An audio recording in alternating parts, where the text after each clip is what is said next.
honi premia le honi pegi minisa ko ia polisi minisa ke ngai business ya polanga ke kamata ko ia ai pata ko ia o ia honi ke uta ya le bit mo do da ko pata me va fit poni mai vema kama live stream broadcasting i programa ko ia o ia honi premia le o tota tanela pusmalo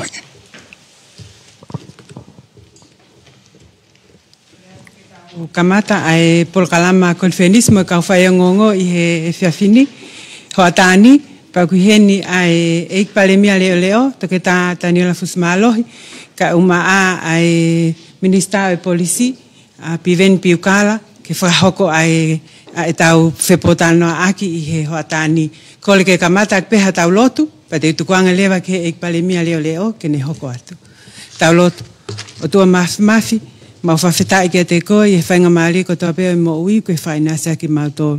Whawhetai o kle lepe pule angatonga pia mohono kau ngahi waa ngā ue ma ngā waa taki hono ko toa pe pia peheke kakai o e whanua. Ma ui heni ko ngā ko e konfenismo kau whaiangongo ke whaihawhe pōtalo noa aki ma ngai whamatala ko ngā ngā ue o whaifatongia o tataki pa mo whaisia he pule anga. Ma ukoli kia te koe whaivia e palemia leo leo kau mahe o ek minister peheke he kau whaiangongo i ho atani ke whai ngai whataha i he melino mo e whiofofani pe hilio ai ai whaitotonu mo e ofa ke a Fiona. Tataki mai ki mautolo he polkalamani, maukole ne wafa se suklais ko alo kako mau whamo ui. Amen. Malo ko ek palemia leo leo. Malo ko koe ke u whatapa mo e to maf i whai maha tau. Ko koe ke u whatapa mo ni a fio, tamo tu powono ka maa tahani kuini, ana spau, maa e whale ha mohe ofo. Whatapa ke tampinis kalauni ka maa e hoe ke whonua. Ko koe ke hufanga pe he ngahi tala whakatapu kakato ko whakahoko me he malu o e whale koe ni. Ka u tali lepe ki moutolo i he whiawhini ka whaingongo ko ngai ke tau whakataha o ku whai mau pe ke talake atu ai ngahi tutun mo ngahi ngāwe ai pure ngāwe mo tonga whakahoko. Ki mua ke u talanoa ki ha ngahi mea pe he ko whakahoko atu ai ongo tutun mau inga ua na whakahoko e he kabineti i ahoni. Hange ko tau lave i ko toa pe ai tau whakoto i he whale o lotu, i he siasi katolika loma, i he hala ko ia ai tui tapu, ia kuongo ia ki maamani ko toa, ai tau te fito, i he kakai ko toa pe, na e whaifatongia ki ai ai tui tapu ko Francis i loma i he whiawhi monite a haua taha o Epeleli. Nai tutuni ai i he kabineti i he ahoni ki whatoanga i he puleanga ai hala ai tui tapu pia ko hono ua ki tau moloto ai whukatonga i he aho e whakahoko ai ai mea whaka eiki o tui tapu ai koe aho tō naki aho ua ono o e mahinani ko Epeleli. I he ne tūko ia, ko kore at peke tau ki whakalongolongo pe i he minete taha, ko e tau whakaapa-apa i he pulonga ko tō i he loto whale o e siasi katolika loma.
ko fa pe ke ne toka I melino ai o tua mafi. Amen. Tutuni no ko whahoko e kabineti a honi whikawaki e pe mono kātonga I tau teo ni mano o kone sūtone I he a whāno vema o tau ni. Ai ko tutuni e kabineti ke fotu ai komiti pe ai kabineti ke ne hanga o whatu ai Paul Kalama pa mo ngahi o wau pa mo ngahi kātoanga e whakahoko I he kātoanga I koe tau ni teo ni manoa o kone sūtone. Mumea I pe koe me mahu inga o pito I ka whonu.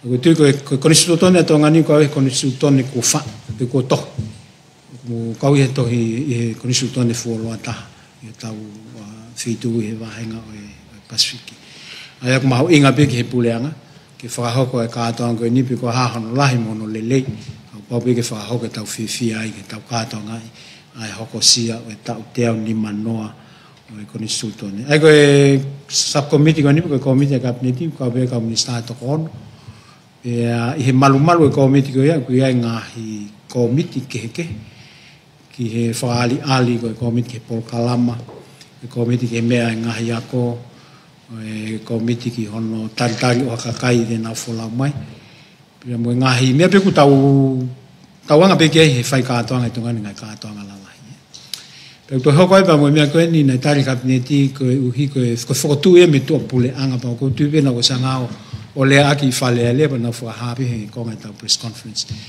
Nei te tari kabineti ki tari ai kore me tua pule anga me kakai tonga kou nau nofo I tua pule anga ke whakotu mua nau aho. Aina na kore mai ki ai mua aho ke wiko aho koe o ofa. Mo mantu pe koe panga whange o tupu miliona uri mai e kakai kou nau nofo I tua pule anga. Koe whafufua koe toko lahi. O pehe toko lahi uri ungaua e kakai tonga nau nofo I tua pule anga e kakai tonga nau nofo o tau whono. Au hape he taimi hoko e whaingata na tokone o mai ki tau tolu.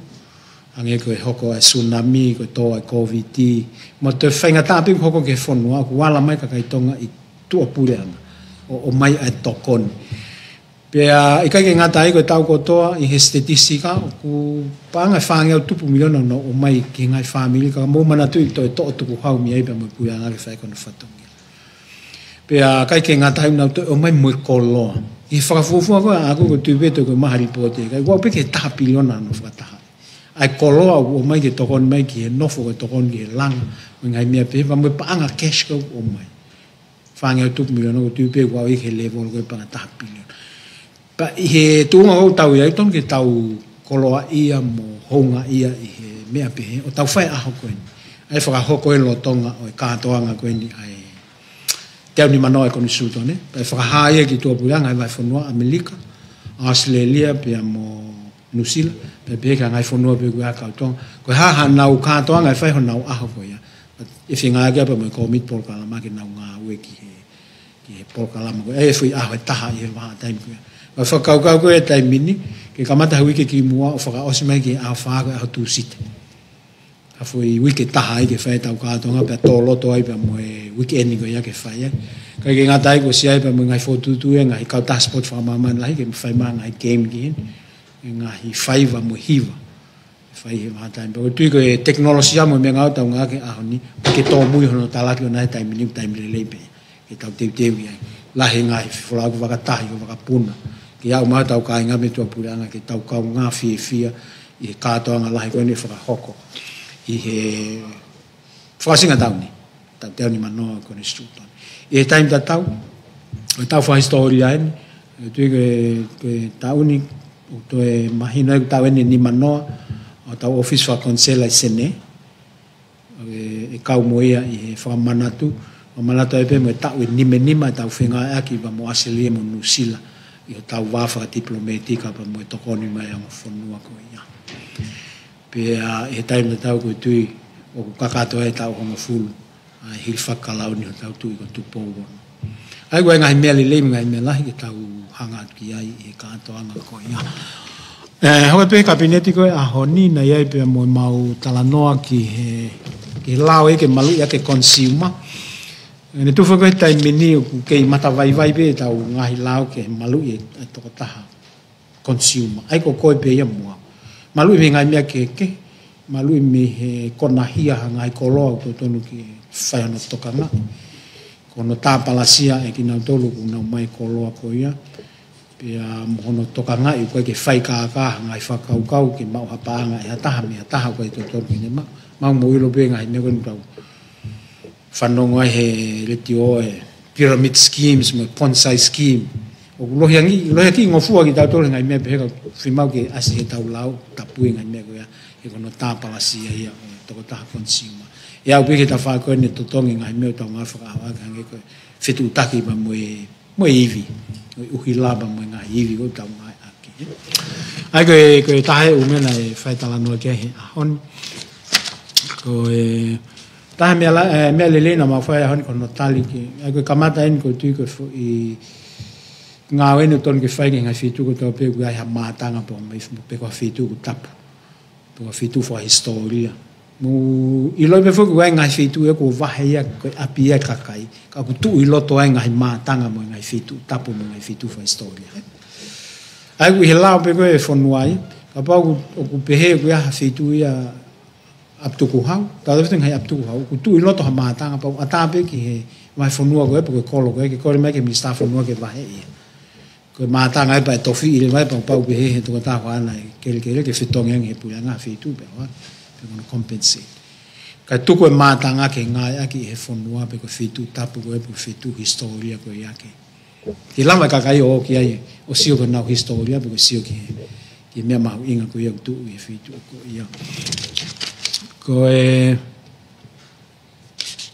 ma pe tali a honi nenga hilaunga valu na mai ki falelea tonga ki fai ki nga e puanga pe ko no fenke li poti fa foki ai nga hilaunga ko ia ai ko nga hilaunga ko ni fika akia ulo aki fika pa mo langa ko hunga tonga hunga pai na e ma tu ana e o mai ke na fai langa nga fale no anga ko fenga na we sia tsunami na ina loto mamahi i totongi na oangi e pule anga ke na fai aki alanga ma mo ilo pena oangi pa anga valu mano ni maafi na fai ke langa o aki fale tsunami ta pena e fai ai ripoti ai e komite fale lea na e fotu na fai e fale lea ke komite ko ia ke pule anga ke na o sio ki ai na ka peke te fai hanga au ki mo ilo pe a hani tau tariui ke fale lea tonga pa mo kakai upa pe ke fai ke osi ai me na tokana ki ko totonu na to e ko ni su to ne ke na tangi ke fale lea tonga pe ku mau foki leva pe mo ngahi langa ko ia mo notari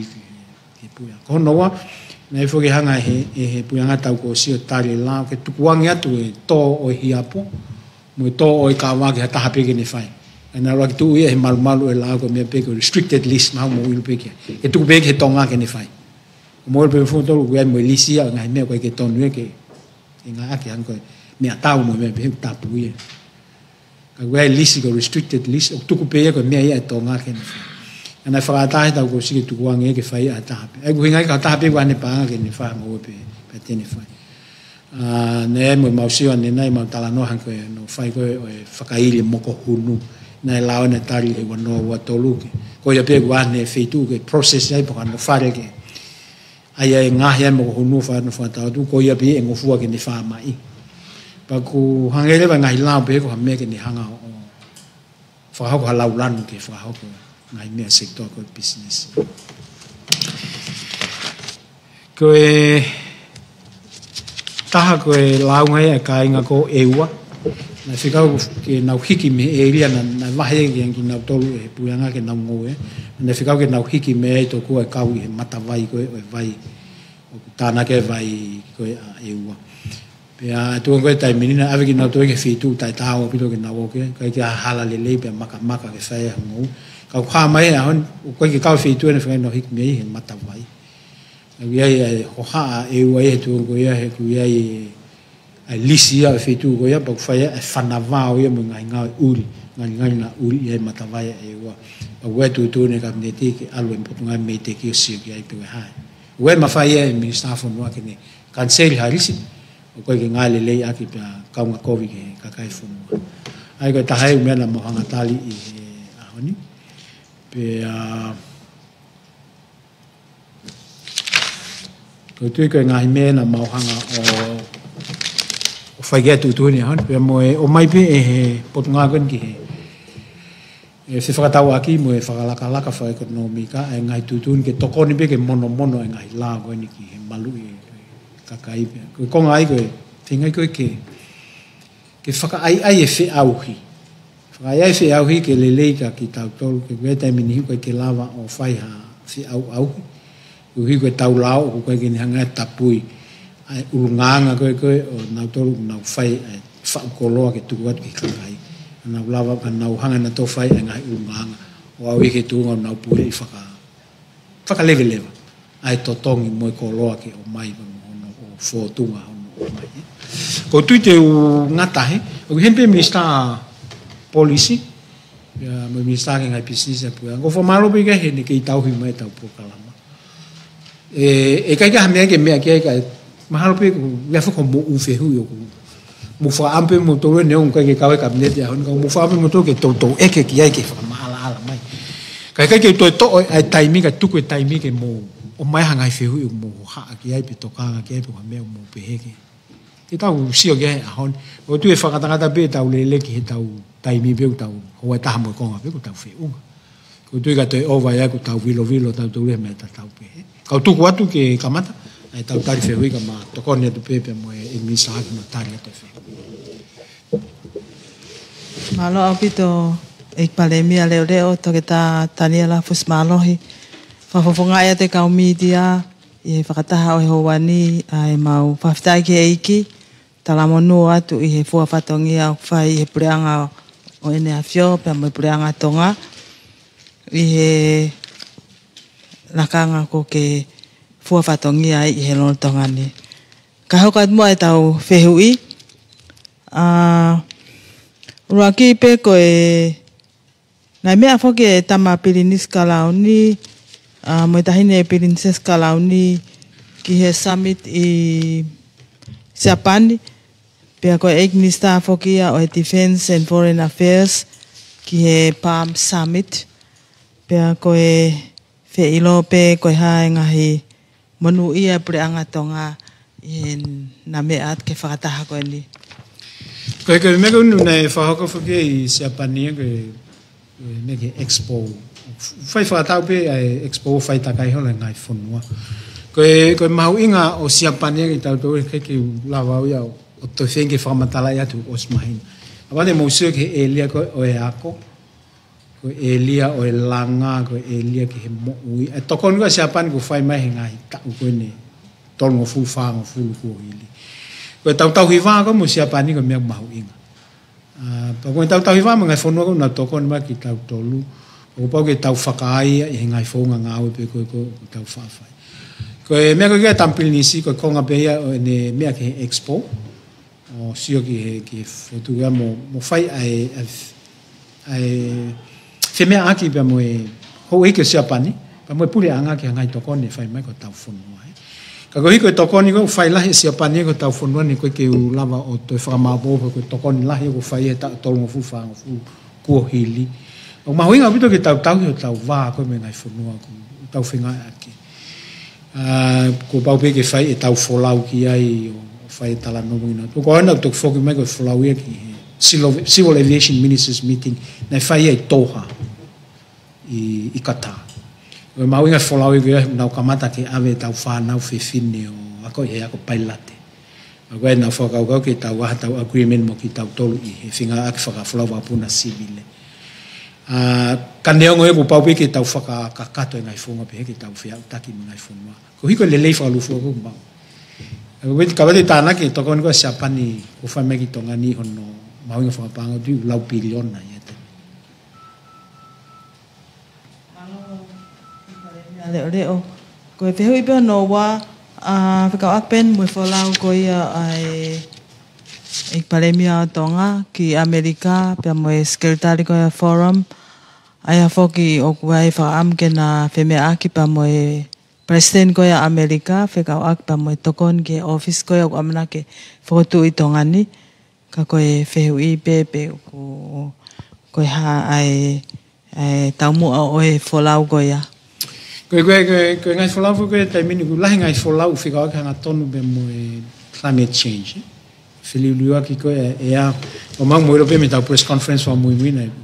ko whenga tongan ke ni host the office ko ke climate resilience facility ai ko sinoi panga fo ki ku o ku firma ko ke mai ke ngai fonua hana tokoni pa fa ampe ngai fonua ke ulaki ai ha tau pa anga tau tolo ki whainga ngāwe koe taim kou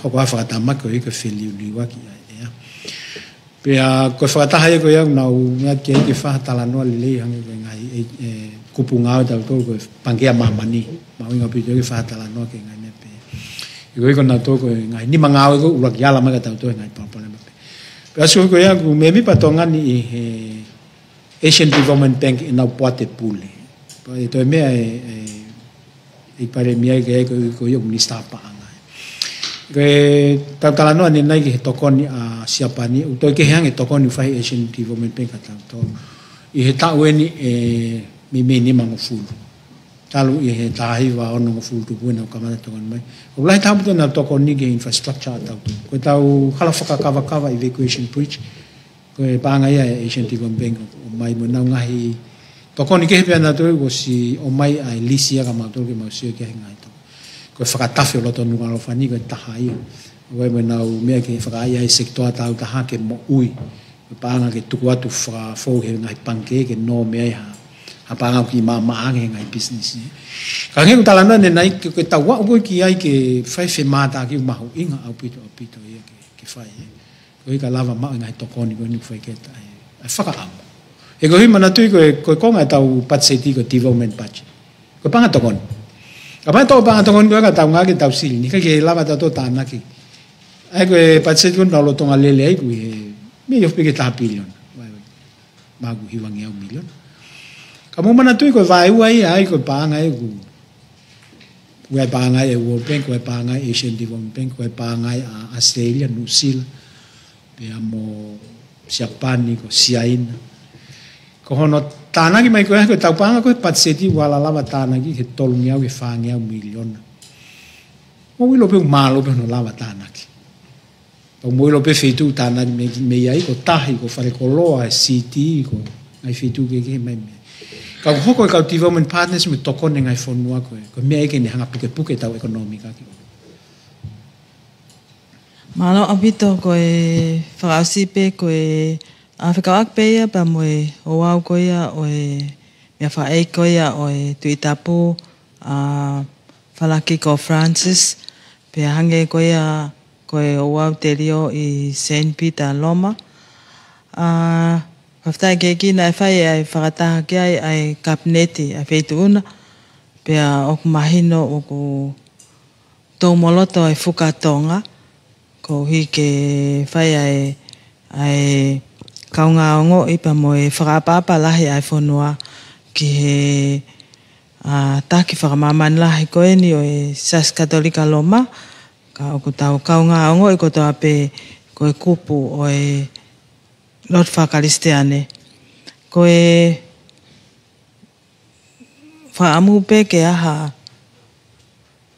hawhia ilo pe ku mahino pe ai wau koe i tonga ni ka oku pepe foki ki e kātnari mahino pe e wholau ki ai ka wai ha taha o ku whafofonga me pure anga tonga ko e whia ilo pe malo ai koe tuturme na mau tari ma tue tau moloto ai fuka pe mo whatonga i pe pure anga ai mea ko hoko pulonga ko hoko ki siasi hono tolu pe na e whahoko mai ki pure anga o ku tawhawhetai o si o atu ki Loma ai popo aki fi kaunga ma mahene afio ki he pulonga ko pa i he tuia kapneti ko tau whaka koloa ia ko tau whaka fufunga ia o atu e tui o tonga ai tohi ko ia ko toi fi kaunga ma mai o whaka hoko ki he pekia ko ia e tui tapu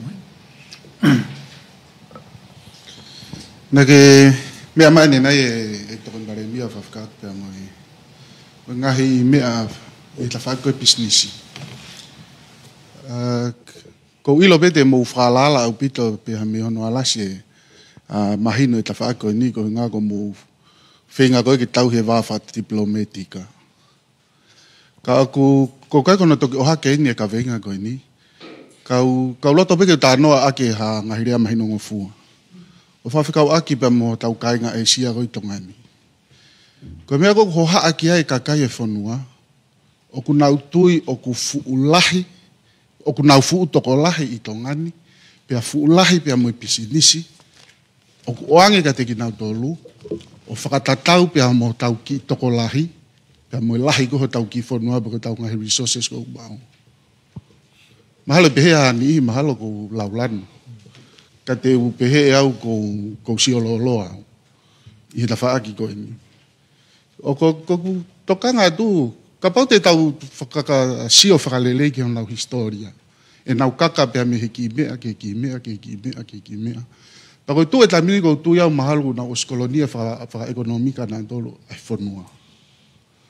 Ko mea tokanga me gai ai kakai, ke whau halao, ke whakawhai ke hei, ai muri riu tonga, ta mo tonga to tonu. Pia o ka pau e lava pia he tauni oua na to e pasi he tauni. He kunau sio ki he ngahi whainga taa ke he o kuhoko. He kai ke rawa si kautonga ia o whawhekiki mo nau tolu ko ngako nau fuivi whakapaanga. He guai tu ia ke whakaivia he puri anga e kau pistis tonga. E whakaivia ka he ikai peke o fiofia ke futu unga ivi whakapaanga e kakai ko ini. Pako hanga ko glave ko ilo po prengesi ni ko ngago ngahi wafa diplomatika. Mahu inga u pito pe ngahi wafa diplomatika. Ka ku mahu inga tahangi ka kai e fonua. Ako fehui e paremia. O ya taimi o mo whakaukau e pure anga pe ko fehui ene fai ke pure anga ko to ape. Ke mo whakapoto ange hono ange ngahi whainga maari e. Ki he ke sio ke na ngahi ufare koloa. Fute taha bege fare, fute taha peago I kai ko haki I fare, ko ngai fu fare atu. Kai ki tau ilo po o se tau tau noa pe whanau me fini pe ririu fe fia tongani. Ai ka whehui pe kuai ka mo whakaukau ke mo toi ki whakapoto ange. Ho mo sio ki he kahau e whanua I hono. O ange fu whainga maari e lahi pe he, o whakatatau mo ki tō lahi o tau whanua, pe mo ki lahi koe ni tau kere kere.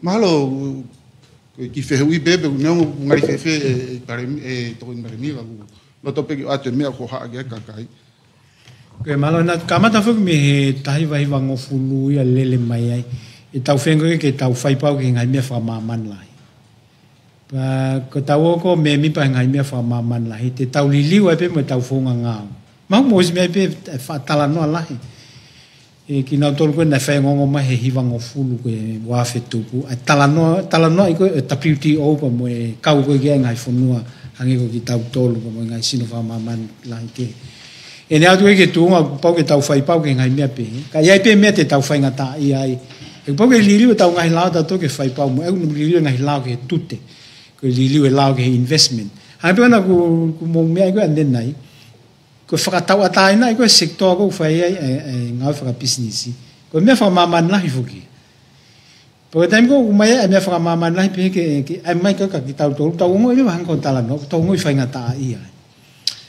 ai ko ta fagle wa ta te tau laulan pe kai te tau laulan ka tau whakahaf ki tau tolu pe whepaki mo tau whakamoni ko ki konvesi whaka maman la ke totono e tanga te tau lau ko kai ko hatonga hataha ku o silili tonga naturalization ke tau lau e pe mo puke passport tonga pe ikai ai ko ngai fihu ia ha ui he time ko tau ai tau tolia o kau ke fa maman lahi pe ko terminology ko ngai ko globalization e pau ke tau to fai pau ke tau foki ke me ke tau no ke te tau finga da to ke to antu ka to u me ko te fa foki square uluaki ka he time ta tau hange ko tala noa ko whakaama ko na whika whuki ngai whunua ke now in Foreign Investment Act FIA ai ko ipe ko FIA he u whunua ka ha mua ko fisi pa ko Foreign Investment Act o ku ne whai ko hono ko gateway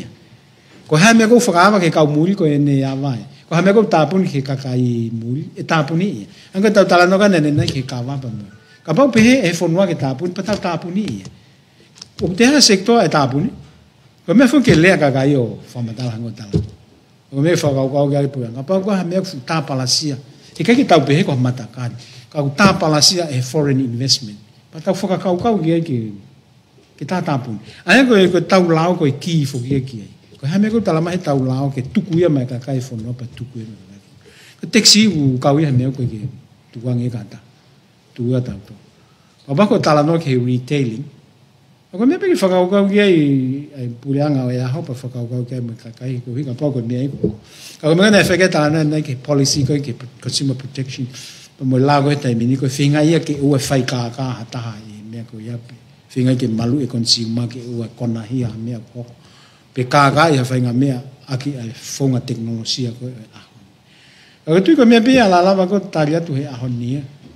Ka ko tui pe ko issue ke tuku ai ke hoko aton tala noi, ka koe uki pe, ko hai tau lao ko, ka foreign investment. Pa koe mea kon whai he mau kabineti, oi ke mau seo ke review e foreign investment. A tua pe ke minista ko puane mea ta anaki mai, mau ta anau ka nenai ki. Ke foreign investment act, ke toi whakalele. Io, koe isiu ko ia, koe isiu mahu inga, ia pa ku whamalono aki whiui. Ka pate moa whamanantui. Koe taimu na hu mai kau India he kamakamatana e whangatangata nau ke toko te au pe. Pau kisio mo whatonga e ulawa contain the population ya koe. Koe mau he nei ei ki foi hakau na hake e tau waka o whakatau fo ke passporti. Pana e whakalau i le waia ai futoko whange au tupu o ke na hoko koe kau tonga. E ngari kovi e apia lau lanu ke tauhanga whawhai ke ki nau tō. Whawholofola pe ia. O ui nai tūpōpula ka wisleri pa nai tū nehe o tua ke nau tauhi e sola. Ka koe poini e ndi hanga watu. O kui kai ko nau tōle e palparema. O palparema koe tau kau taki. O lava he kau pistis koe ni. O whakatau ai tau kau taki. Palparema to tonu ke mo mata a ko ai. O kai ke usi au ko nau tolu ko palparema. O usi au ko nau tolu ko ha. Wa me ngau e tokoni ka tau tolu. Pau te tau lava o skuta nice tau kautaki. Ke remove a corrupt mindset. Ke nau antata te polo. He ko u mea ko o hake ka kai me pe ku hinga lelei. Ke tau continue hono ange lai sen ka mo ilo ka katope. Wani hao pe se ina tau tau whawhi ko tau whawhi ko. Ho mo ki sila hu. Ko fufo i ka au whaka maman life ka open market ia. Ka ku whai ho haa ia ki ai hange ko e regulation ko nei tari he tau ko osi. Na mo ilo lele pe na mau aggressive mau whawhi paki i whare alea. Ako ina mau pe whikai mo toko lahi o whalaui.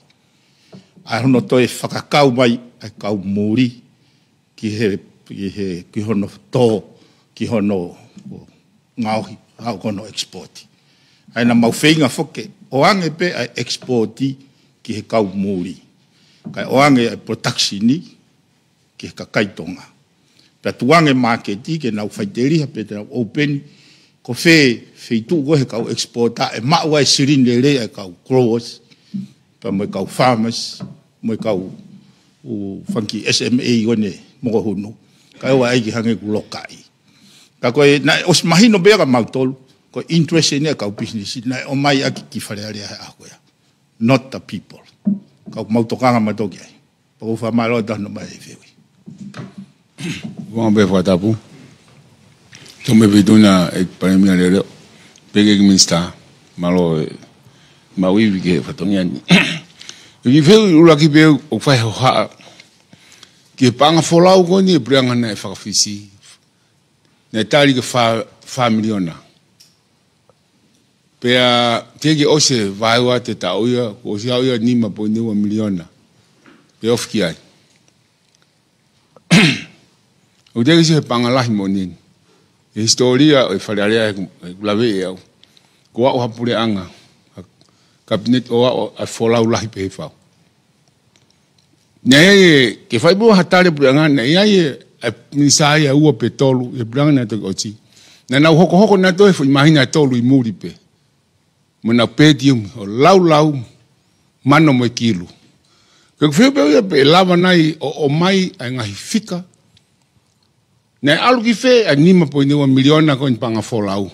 ke mea ke kai fonua e ke panau pang tu hau mai no be pa anga ko o mai me muri mai no be ka o ge ti e o hoko ia e fa to la mo doan na hoko lo new hoko ke polata e kolochi holo me vai fonua ke vai fonua i muri pe ko le ba ke mai mo ke he fata ka fa ngo e ka au he ku mahu inga ni ke mea e kai fonua he fi ma pa anga e ka kai ke tanu na ngai ala ka ke fu pa ngoni ke mana e fa poto e to kona ka go tu tu ka ate ngai fi ui ke la nga ka taimi vai mani ke fi go no wa ko vai nga malolo ko to ta hai mi wa pe ko mai o tata wa fe ta mai na ono ko le pensioni ko le ma pa nga me ka retirement fund ke fa pa anga ai fa ya longo go investigate lulutai ka safari wa ka kai na tau ke na ngau tau tong fultup e purianga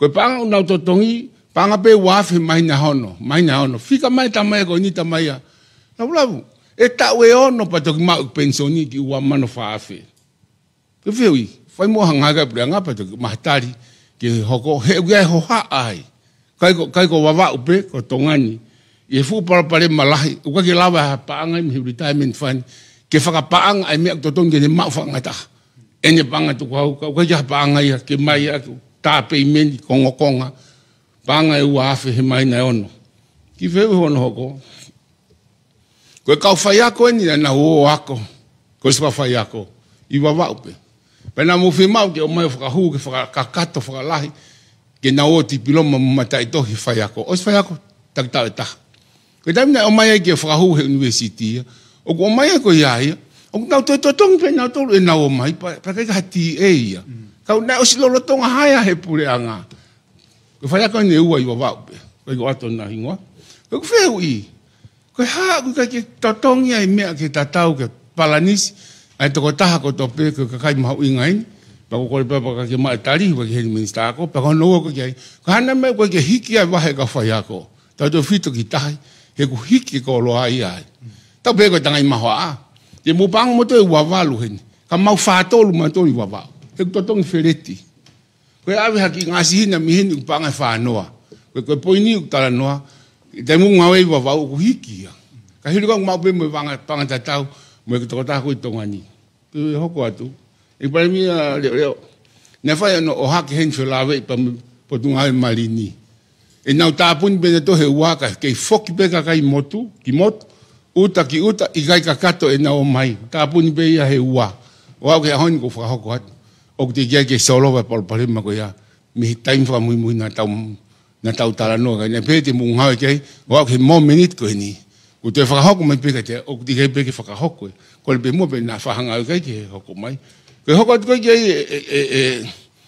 e ki premia leo ta pa me fituna o sia e konferensi se stonga ta taina o fai fa ta u ka fai ki vai fono wa u me a hua fa ki a hua hiwa o me wa no wa ni ma da ko tu me be fe tu ko le e fa ka fang e lava nai fe ke mo to kon mai ko u hi ko ngai hala ngou o no ko u honga ko o wa o no foi ngai ko lo ko o ga se stonga ta he ko to lai ta se stonga ta nai wa ka to no foi mataika ko ne ya fu tu fika ua na to ta ko unga ko na ngo anga ko unga mai to na ki mo fefia mo ni motu mo me ko to ke tari ka kai ko mai mimuri o fa nga tamak pa ko tu be ko me e feitun pa ko fefia la fa malo ta vai fo noa pa me ka ngo to la he de ke me anga ki wa pong pa ko tu be te ke to ki la ve ke ko la ve ko unga fu ma fa na bito ke feitun pa mo pure anga he ko mo to kanga mai fu hala pe ua e tanu foi wahenga whakaloto. Foi hala pe ki hila ki tapana, pe me hala ki te fi, me le matua ki te fisi. He futau e tolu. Ko le pe e paremia ki toki tari mai ha. Ko whakausi pe ia e paremia o ki ai hoha alahi au pito. Ko whatata pe heni. E tau e tolu ko hiri, i he ono tali hono pasi foi lawa he wanoa, ki ai Road Act. Pe o gai pa anga e wanoa ke wanima miliona he tau te me be feituna. E tau e tolu ko hiri o fa estimated ma to ki ofia ki fit no million ki fit 5 million la he tanuhala ko tanuhala World Bank ko ADB ko poini na fa ngai ka to pe wa uni I tonga tapun ka to ko mo wa ni pa nga tani 5 million ki tanuhala ko le pe wa na mau ka o te lau ko ka mau fi pot ko le pe ha mau ki nas hende mau hala mau to le ta to ko hili malo mo World Bank ko gi mea ipe fituna na si lava mau lave ai ka ko le pe mo tau tapa na mau ki ka wa tuai ka wa fok pa me mau ngo si ka to le kre ka e pare mi ale ore o ti ke ka wa va u ya ta to ko hili e ka to le kre ka he monu ia ko le na mo fa ka wa mau to wa be mo wa ka to le kre ka he ngalo mo ta mia ko fa ka si be fa mo mo le ke fituna Ia. Pianga tai mi ka sas ko toki siwa tu ya ki fa mari ka. O sa fas o si ben. Ya ko lava ipe o mo ke foto Starlink ke o moto va va. Ia wi ka u. Da ko project ma inga ia ke na ma na interneti. Ko le ni mi hinga ko lo ki uta. Me ni ke lava ha fangi Starlink ke foto he ko lo takta. Ko ui ko ka masiva ango ke na ma ki neti ka wito ko le be ko tu ke mi atonu ki a pongpongina me fa fita fa malo ma fa mali malo sabe ka kamata me u feu ki mo ka tu ko wa feu mo wa ki panga folau pa mo retirement ni ki mi sa polisi ko mahene nge mo fika pe ya ko mau ko ni ta ni ko ke to ha panga folau mo folau na ta he pat city ko mo feu pe ke mo folau he folau ko fa panga falu fa panga mai pa to kia ki me ke mau fai nga ke ko puanga fa ke fai ko me kana ki he retirement ki tu fa mala la tu ko ha tu ko ku ia he retirement ni ka foki ki he me kana ki he tie ka fai ko o ku hange ko ne fa matala ko ha me ka ta ki ku fai ko nga policy mo tu abu ta ko fita ka mo ko ke ta no aunga hange ko fa ngon ko mai mita o ka be ke ha tau internal local scholarship da to ki he mai ka ka na ngawe o pa ko no wana ku e fata se ne na hanu e ki tamai u tonga ko ke biomedical engineering ko va ko wa nge scholarship ko va u pe lo tau pa pe se te wani ma ta wa pa hala toinga ko ne va ko ange no fo ke se ya u mai ko no family ke na mo ui ko fa ko scholarship pu nga ku ke he wa nge na wa he na to lu ma va u pa fa fo ke ang he fo ke mai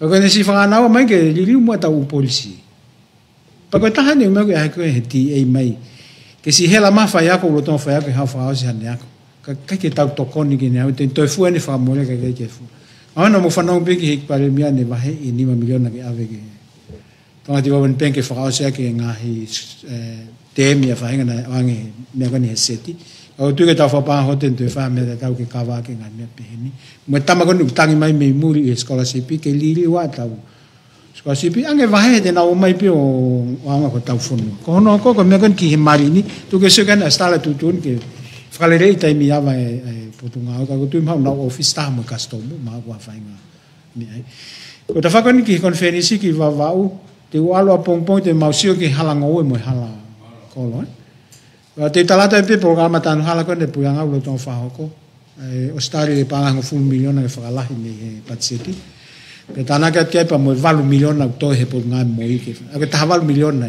pa ma wa pe fa ta tau ki priority pa ka va he ma to ala va henga ne ya fu pa mo o nua pa mo pangai mo to ala ke fa to ngia pulanga na kolombo ai ki fa fo fa ke ha ka fla ke va sai ka ko hala ngo we mo to ala ke ki va mo e wa ko ki ki fa la fa economy ke ma se e ko hala me ko tan ma ka pe lo la ke ma pa tau ki ko to fa ko ni ki Starlink ai ko mo mantu be na mai Elon Musk fu Starlink ni manoa ke ma ko ni market me be ni Starlink e tam ko na to ai moto e tau ke polo o ke tuku pe ya hen pa ku o sililiu e ko ownership e ngai fu i me ya ni manoa ko ka pulanga mo fa ka ke ave ngai fitu fa ngata e ko ta fa ave ki moto i ko o hapai pe ta ave ki moto ko va e ko to ngale o fin ki kamata ke me ko ta no ke ave ngahi holo wenga kai fefine me fana wako Ngolo pe Starlink ma to formatala he minister familiar mo na ni fa teknologia. O kula manga ke to ko fi hangea o he time pe ta ha fu mo. Ka ko e ula tau ma to tongi he potunga o pula na meteki.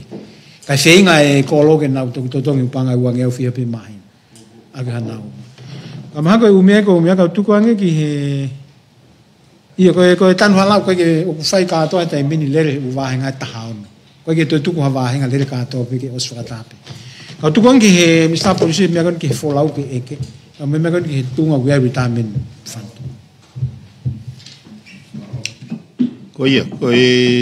Konga ko ke panga follow. I he allocation go budget wa fawa di ma. Ai fingo fa ka do mo fa po infitu.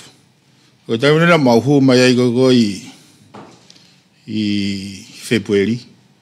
Na mai fa madal me minister banga.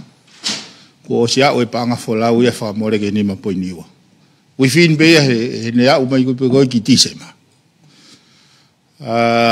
ai ngo putunga we la ya e ua na e fu over na fola he foi mai na no o fitaki ai go fare ari atanga ova ki o no kilo pe ho ko ki ai ko e office paremia ova ki e tol kilo ka ko e poinia ki au he viu ke mea go ya o hui kai ko e palo pare mai nia e kau o minister pa mo kau CEO mo kau o e palo pare mai nia e kovi e tau fotu to mea ko e palani e o whaka ilonga au pito pe e tau allocation ko e patseti ai na mawa he wahe pe mo e palani he o te mo whaka kau ko ki foi patseti o tau teu i ko foi mahina ta haua hoko mai o stonu ke tau lawe e tori au fotu he karenta ko e folaue ki e whatahalahi ai foromu ko e folaue ke whatahalahi ai uena o si palani mohono patseti o allocate whakatatau ki ai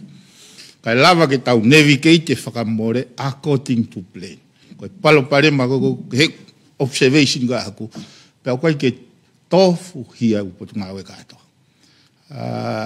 ko issue ko o hake fu issue yo to loloto ia he peheni anga issue go mea o ku fu lahi au pito sio kitaya e kau taki e fonua tak ta mai po tak ta hu ko ne fon fa sio ha fa ngamali fa tafi fa foi tui fa foi networka pa klahia kau ia he mea na uhinga e mahanga o ko ne expire pe ko kau poate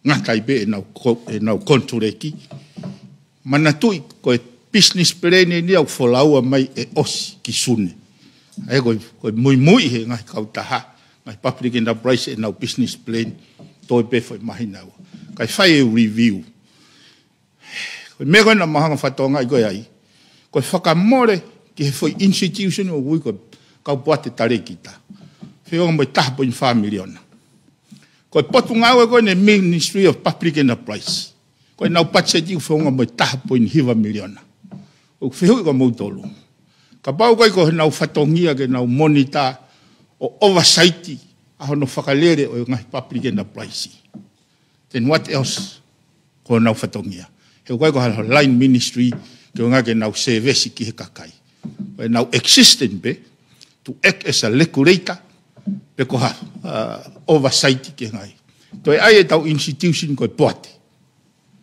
ke na to fai pe me tau in a part time basis typically te whakamore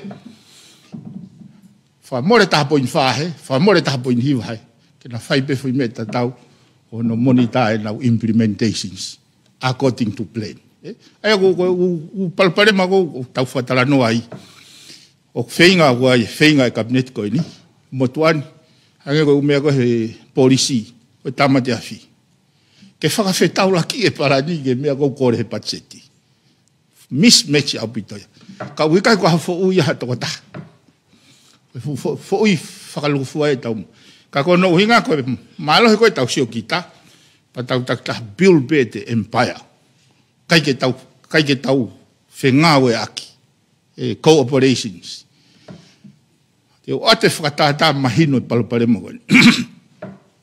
O tai ngoi na raki ta ofi ai ke tō mai wakapuna pehe tō kua koe ea meti veki ke emergency case. Toki ilonga ai, kana gai te ki ai aha taimia ke whengawe aki a ngai potu ngawe koe ni. ATSA, tonga airporti, civil aviation, tonga police, Ministry of Health. Katoa ngahi agency koe ni o nau whekau aki ke foi process koe ni. But never before. Ke nau sit down o talanoai, ha foi process, workflow. Ke activate ha meti veki. Koe me enu pau ke RUC exist. RUC exist o kaha emergency situations. Ko haitene tikrea waha emergency, Minister mo uipe, uraki, medical authority. Hua, ko haitene activate ke ai ngofua, activate ke Minister Police. Minister Police, tonga airport, ke civil aviation, ke air ambulance. Foi process ko ya. Te ke define hano hala whanonga anu. Ko no whakailonga ia o kuloloto e tau palparema. Ko e whanki fua penia mo talanoa mai ai. But the process intelligence is absolutely missing. Mi hanga hono whalere whanua. Hanga i whakaukau. Ko e isiu ko e retirement fund. O kauongo i katoa pe. He na mautoki ilo pe he mauhu mai o wai foi hongo fulu miliona o retirement fund was fa o katoa he lulutai. Pako foi taimi ko foi fetauraki anga mautol mo lulutai. Fe ma fitu miliona ya. Ke lava ke manawa. Ko tu ko taimi ni na mautari 2 miliona. Ko kore ko ya ko uia e au me ko ya ko mai alalo. O ko uhinga ke ave ke lulutai. Esieti. Ko uhinga ya ka hovareange ko ke lava he tau hu ateni ke conference. O ku ya mai alalo ke tau fa ki ai. Ka ko ostari mai mi fare area. Pana mo fatonga e u fralere fonuan. Me pure anga ki moa. Nau fai tutuni pe tai o mai fare area. Whakatau e wakapuna tai o mai fare area. Right off e uno gwen me siaina tai o mai fare area. Ko uhinga ia na mau provision sa e 1 miliona. Koloa ku tari e fare area. Ka koe ke uhinga ia ke whaki ke whatausea pe ieti. Ka mau whenga he foi mo meniti koe ni. Ke kakato mai ai mea kui koe audit report, financial report. Mo whautang pe whewheha whanua, pe koha kauta. O se tae whau te ke maha audit report ia. Pa kei mau pe he CEO ia ne waha kakato. Pe toi assess ene performance o whakao whaofa, pe oange ene pōnas, pe se te uani ma ne wahenga lau gilu ea. Mo pe he koha whanua e utataka ka poto. Isi uko ni o ko wongoi, ai ho haa o whai me kakai. Ka toa umea ko ia. Kono inga he koe ke whapoto ngawe kau taki. Kau whai ho haa ki ai kabineti ko ni. Moi amanaki le rei. Ke he tau hanganaki at ke he nau teu e patsit fōu. Ke he tau whapanga ko. E te heka hamea tahane te oiepe, maelo. Malo? Malo au pito e mauwhainga maari e kata ki pare mea leo o ko au siuni pa mei he leti o tonga. Koe ki whehu i pe ua ku omi ke whehu i atu ka taki. Ko e whehu i pe eni o whelawe i mo e paangai o nonoa miliona na e wahei ki e ngahi komiti ngā ue i he taimi o COVID. Pe e toi whainai ha whakotu o e pureanga ke toi ātita i fo Kono wā, ka taki koe ha ai lau ki ngahi mea lere o ku kei dark tinted, pe kei ngawe aki ai sio ata whapōpō uri. Kawai ai ngahi mea lere ai potu ngawe, pe waina lau kia, malo. Ai ka ura ki mea kan ki he ātita, sabi tuk tokon mai pe, ai misage, ai pāngai ono 9 miliona kan ne mai ki he COVID, ai koe panga no 9 miliona kan mai e kamata i he wano wa tale mai ho no wa ha wa ene fai report e atita o mahino mai ko ke ha ngahi tal totong ia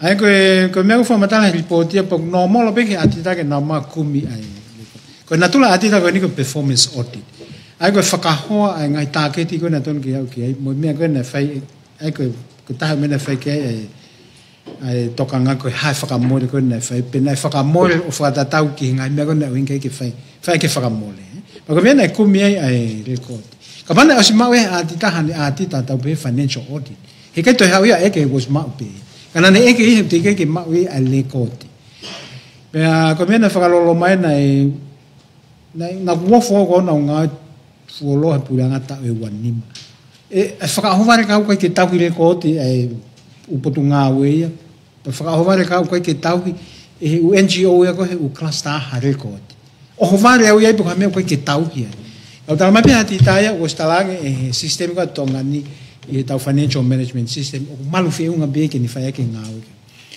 o kai ke mau aha taimi ngā he puranga na ia ha whonua na mai pena toha silini pata mai sai pe o te maha ali pote mo me ke mau irma ton ai ko me ko fam ko ke fai pena e fra osme atita ke me ko national NEMC National Emergency Management Committee o se ai minister o metik o kolen ke mai anga hi palani ai ko hinga o mai ko palani ko me ka he atita ko ha mu ta ke tina fi mau ke mausia ko ha resources na mu mau ka wa mo pa anga na mo whakamore ki a whakatatau ki he mea koe na tau whai kia ea lea. E koe panga whaano miliona koe mai e ngai kau tato ko nipa mo ngai whanua toko nga tau. O mai e moe na ututuni. O talamai piki whakatau ake mea koe moe moe. Ka maurua hei kai ke whakatau ake mea koe moe moe na whai kia ea lea pa ineligible levai. Mo ilo be. Koe mea koe whatalamai ngai whanua toko ni ka pau ineligible tau spending ko tau whakafoke ange sirini peko to oia na tolu me toko ni hoko mai e pa ango ia kai lili wa ai ke ai peko mea na munga ka kapau na ai ke hangai mea ku ke he au pito e me mea ko na whake au ina peko mea tau i ko whai hala ai mea ko na e mau ke whale alia ke tokon mai pe mista mau ke whale alia ke foke pura ngao te whai mahane report peko tui na kawa ha mea pehe ke te whai audit ko le koti ko na e uhinga ke na pehe NEMC he kai ke oange ia ko se ko he NEMC he ta mini ko na tangi fa le te ho fin ke ku mi le ko ke ma ka pa le ya ta ma pa fika ati tang na fa asini ati pa ta ma ale va mi me ko na ta no fo hu ai ku ata ko me ko hala pa ta su ke pi ko ha me fa fa la ke hala ko me fa asi ke me le ko ku tin o ko si he la be o i ma bu ha me ko ke fa mo fa ka sto mo nga ke ta fu no hu mai mo fa ka po si ha me ke pa te fo mana ta ke mo ke withdraw license ni ha me le pe ko ke no fa pa ke ka tu ko ke mi sa ko ku na me ne to ka la na i hono no miliona ke ni hono ta fa ki ko ni ki he malu ai me ko ni at risk any public interest ai le fa no fo fo no pa ko ha me pe ko ke tonu ke ta tu ku no ai po ke ta o to mai nga ka tu pe ke ai ke fa ni la e ko pangano no bila na ati io nei ai mo ko ha fo ke isiu go ni e nai o kawen he mena ne fu statement na ngo ne mamafa ono mai he atita ko ui ko kai ke ma we nga hi receipt mo nga i fa matala mo nga me go ni o kai ai ke na ula na to ti temen ko ha to nga vete ko ui ko ne leke u mea ko ke na ula na to ti temen po ha ko kolone fatau ko ui ko kai ke ia u mea ko ke na ula na to ti temen po ha koloa na te gai ke fakatau so ke fainga palpalem ko isiu ko ni ko isiu ko loloto pe wa ye tu ya ku ya ko ke ton ke ngata heni ai ka ko talu ka ko meno ko hanga fatoa ngai ko wat pe fakau kau talo tu e fonwan te ke whole he atitaya hakaha pe ko institutions po organization accountable mo whakaukanga ke mea koe ni fe ka pau o kwa ke ia ha tiu teiti ke hau pe koe ke ai te ke kakato mai whamatala o fe mao he atita ke nau qualify ke nau ngai i statement ni ka nau whahume na toi nau report mo whahofo ke lulutai wafe wani mai e mala fe ke tau fai tutu he tonga whapanga lulutai te ke whahuma e wataha ua uaia whamatala atita te ke whahuma e ua ua toluia te ke whahuma e ua tolu ua whaai Aia koe uhinga ia whaingata ia aki mautolu ke whai hatu tu uni. Pe e wain apua e kautaha, pe koe haha no whainga tu uni. He teke mahino e loloto ia Paloparema. Aia koe issue koe ke mea koe o hake ke whamatara koni he COVID. O koe ke utui koha excuse ia koe unga under emergency pe tau tili tau tolu. Koe kuptahewa ko nisu tone under emergency o ku iai mawhai he minister paanga mo kabineti ke nau spend sirini. But they must account for it. The next sitting. Okay. Aia koe Paloparema ko ni oku. He ko hai tene lava ke tau whakafuofua. Koe amanaki ko ni tau pehe ka pau koe ke tau lava account ke ki ono noa miliona koe ni. Me anga maheni. Koe ospe te kai, o kai toi whekau i kita e tape, toi whao maha lao, ke rak alo whano. Oto me tiki pe koe osi pe koe hangaton ke pai. Pehe mo paanga uat ke whakamore, iha whatongia. O mai pe silini, ko alpo whakatau pau ke hao, mo wisiti, mo vete, mo koloa, mo koloa na ke mao. Isiu koe au tau whehu ia, koe hakoe uhinga koe ki tau malawai. Kako kore kau whai angongo. Continue a whai homo e ka, mono skuta naise, ai pure anga. He kuhange koe lau e palove ape. As iron sharpen iron, so is one person sharpen another. Ke tau wheako aki ai, ke tau whai to tonbo. He lavu Koe isiu whoke me koe ni, o ku pefok pena fai maha launga u whonua. O koe whoke nau pehe na to. Ka ku nau expect na to ke whai tau whatongia, koe whai a tita whakalere pa whai lipot. He ku o koe ka whonua ia, ho tau wang whakangau koe ke whai me koe.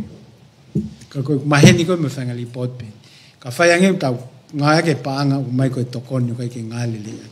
Me au na tau mai. Ini eligible mo spending, mo whawhok mai sili ni e. Mo mana tui koe panga tuku hau moni u to'o me kakai whonua koe ia. O tarimana o wharearea na toke o ane ai ripoti ke whakamatala e nau Minister of Foreign Affairs. A mea nai hoke panga tokoni ke whonua koe ia. Ka pare koe ke kakato e tau whakamatala tau tau mei tonga. Mo pehe koe hae nau whewhanawhanahi o nau whalealea. Sio watu ki he nau kautaki.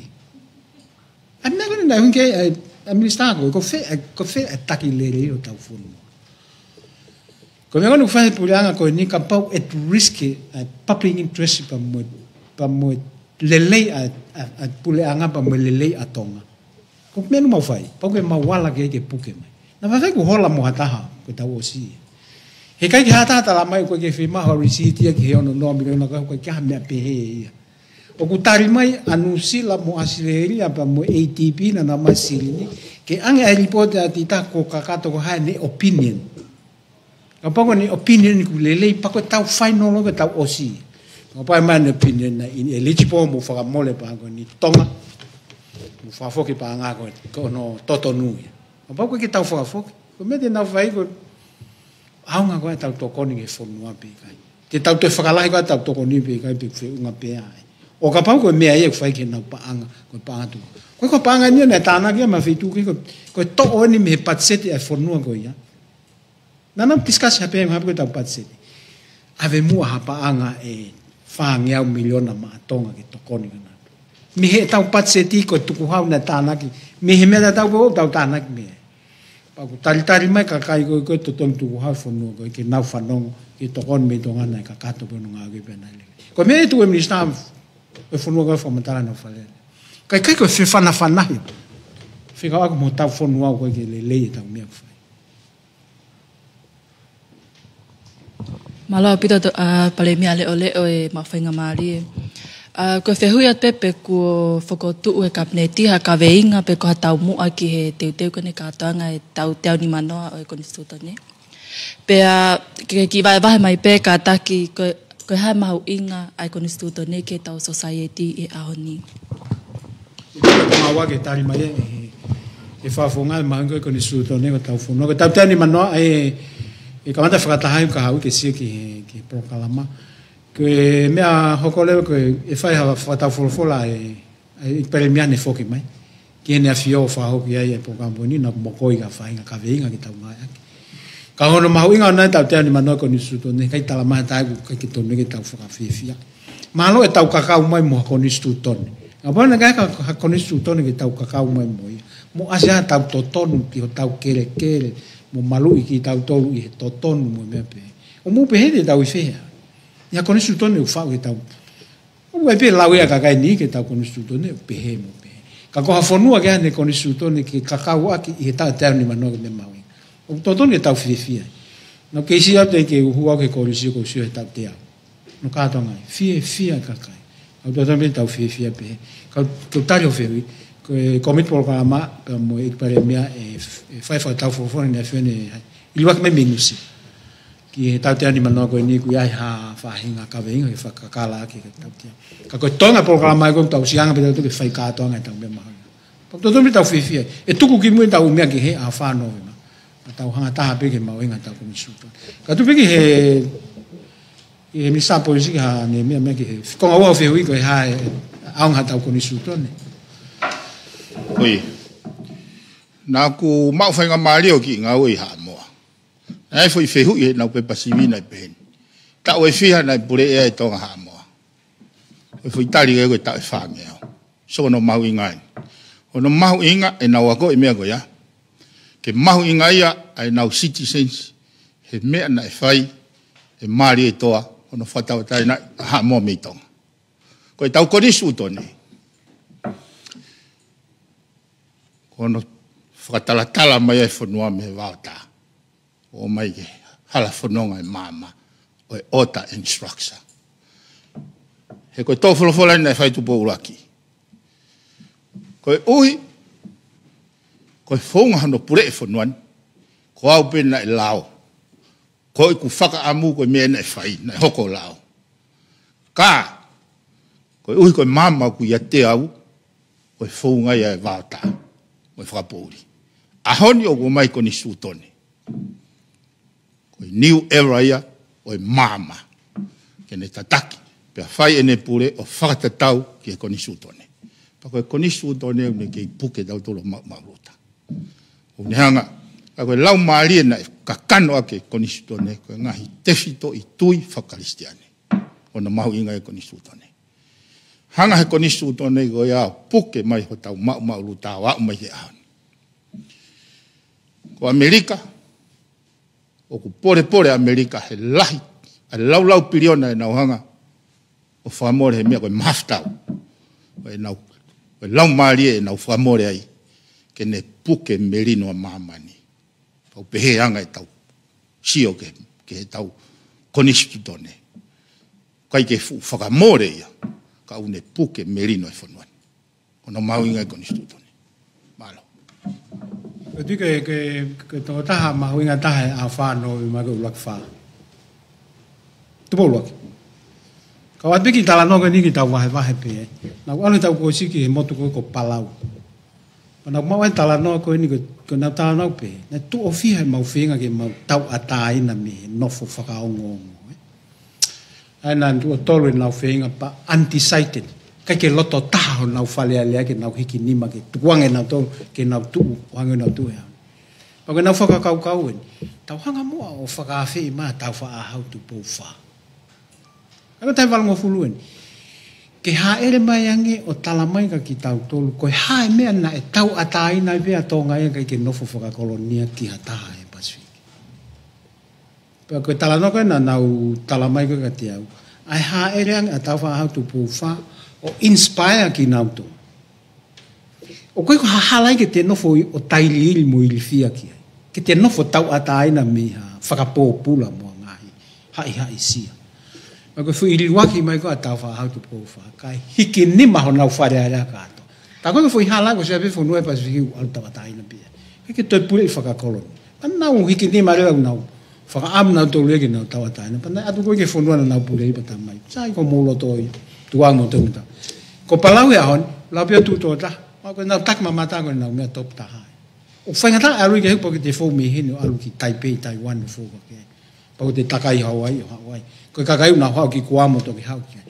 Ka koe tonu ko na fo I ngawe ko me tutun ko na fai na kai na to mo ino no meria na taki mama ta na to ngawe ka Filipai ni ma ka office na rabi na to tu ta ta ina o fono nga pe I hala ko ai wi le fa pa langue self determination ka te pe ke fai pe fai na pe a Singapore ngai fonua lahi na no fo fa ka mo atu ha pe taki le ia ta la ke na wa ko ta ta me do aldo fui hala ko ako tu ko me konta no ki ai ni sa ko me pe ta tu po la ko ta hala fono ngai ko ta ko ni su ton o to ka ma fono ta do ta la ta to am ta wa me ki ta ta ni mano Malo bite mo fenga mali ko maftongia menus pe pata malele e katolika ko fe ui fikau aki mo fanga ki fale na langa ke forum hetau ko osi pe na tua ki foki ki ni mamano ko me lava ni ta o taha ke lahi pe fanga ki fale ko ne foloangi ene tu o ikai no foi e tu lave angofua ke lahi ange mau mau e hoko pe mole tai anga e vi ko ya o ikai mau hasilini ai ko fe ui leva ok malava ke hoko ok malava ke holo me ni mamano ke whakawhainga mali e ke kakai, ke naulawa o no o whakatau, a ki hanau ki I whale, I kai ngatai aonga I whale ki o tau kakai, kai tau mao pe mo silini ai puleanga, ko ia pe malo. Ke whangi whale, te tok tupe ke misahe koe no malu malu e konga I whale, I he tawhako e tamaka, kana o mai whuke ke whaiko e nofo e whore. Mo tuke tai mini na e whale ni manona tukuangi mai me he kautahako ni tama mai ke puleanga, pa mau wahe mato ke whima koe ni, o koe kau ngāwe whakapuleanga no nofu tuku hausia I tahi. Wahe motu. Yang ya nau kuata ke kisai sayang. Mau sa ahi ki ewa pa mo apai tu apa pa.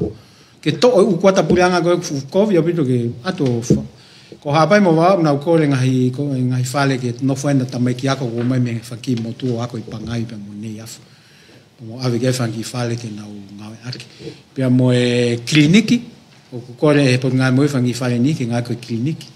Ki he, pa mo e nofo anga kau piskoa, ulahe tau mai kau piskoa ka tau ave tuku holo ngai api. O ave, pa kakato e fui whale wha ono, koe whale wha o e tāno ke was whakatau ia. Me ni manoa koe ia. O ke toenga u whale, koe whale te au ni manoa. O toenga u whale koe malumalu e tama, koe malumalu e misa koe ni ke pisi se puanga. Ana whai pi whakalave pe ki ai. Ka kai ke whiau e ngai whima u koe ni tau tala noa ki ai. O tui pe ngabe ka kai tak tawa ai o langa no whale. Koe ki tue whakatawa tu e kai. E koe panga puleanga na whakatawa mai ngai whale koe ni mesi ai. O tui pe mana au ke he, o futu milion pe koe wano. Ka tu ambi ki ai ke koe ni iloanga e ia e mea ka. A mai koe whangi whale koe. Oia, ko angange e taulau ke he, tamaha taulau ke tahine. E koe fuka au e tae palani katoa ai ni. Ka pana mo ilo koe osa toe langa i koe na kai ke au ngai ke purpose nei uhinga hono langa. Nai o mai pe kau mea ea nofo pe ea ngai wheitu. Kai koe whanki whare koe ni. Pea kou kei whiu hono e ke ripoti koe a mai ke ahon. Ke nau o mai ha whakaikiki. O wai fo I whare ono no au tu I New Loti. Au New Loti o. Pena e tuku I he malumalu e tama. Oi mea u mau ki ho haa ki aipe na anga whewhi hono whakau kau I. Mea ni au hake tama whakalere apartment. Whainga mea pe he. Ka koe ui ko oswai investment ai. O te ke kakato, ke I tatau pe sio ki ai mo sio ki he lolotai. Whe mau ke o mai ai ripotia ki he whakamore. He kulahi mo u whakamore ena kai ke kau ia I hawhainga palani. Mana tui koe ngai wheitu koe ni nei. Koe mau nganoa. Nei toki taki atu kai vai, taki atu kai hala, taki atu kai uhira. Moe ngai wheitu holo koe ni. Koe u whakamore ko ia. Koe i roi pe ku penai huu mei whe, penai fau mei whe. Kai ke. Koe nai whake lawe ne nai ke he. Koe hai tau mua. Oi katoa ngai koe ne. Oi tau I te au ni manoa. Nā ku whakatala noa ke hai commissioner Australia.